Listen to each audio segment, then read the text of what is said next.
Mardi dernier, des inondations cataclysmiques ont dévasté la région de Valence, en Espagne. Une vague de boue, provoquée par des pluies diluviennes, a semé le chaos et la mort, particulièrement dans les banlieues sud de Valence, une ville de la taille de Marseille. On dénombre actuellement 217 victimes, mais les disparus restent, hélas, innombrables.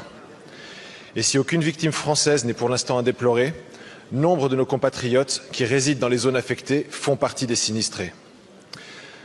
En tant que député des Français de la péninsule ibérique, mais avant tout en tant que Français qui vit en Espagne depuis 20 ans, je vous propose, chers collègues, d'exprimer le soutien et l'affection de la représentation nationale et à travers elle de la France tout entière pour toutes les victimes et sinistrés, pour l'Espagne et pour son peuple meurtri mais admirable dans sa solidarité.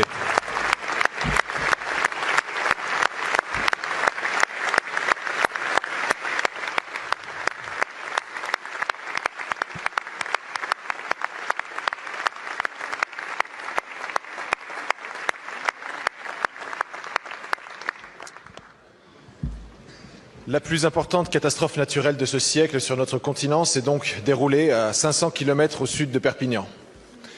Monsieur le ministre, alors que nombre d'Espagnols s'insurgent aujourd'hui face aux défaillances de leurs pouvoirs publics et d'une décentralisation mal maîtrisée, dans l'anticipation du désastre et dans la réponse qui lui est apportée, quel est le degré de préparation de la France face à de tels phénomènes? Et par ailleurs, votre gouvernement a offert, je le sais, le renfort de nos forces de sécurité civile.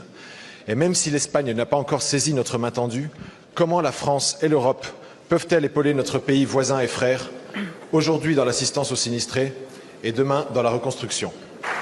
Madame la Présidente, Monsieur le député Stéphane Vojetta, si loin, si proche, vous avez raison de le dire. Et je sais que ce drame vous a particulièrement touché. Bien entendu, nous avons échangé ensemble.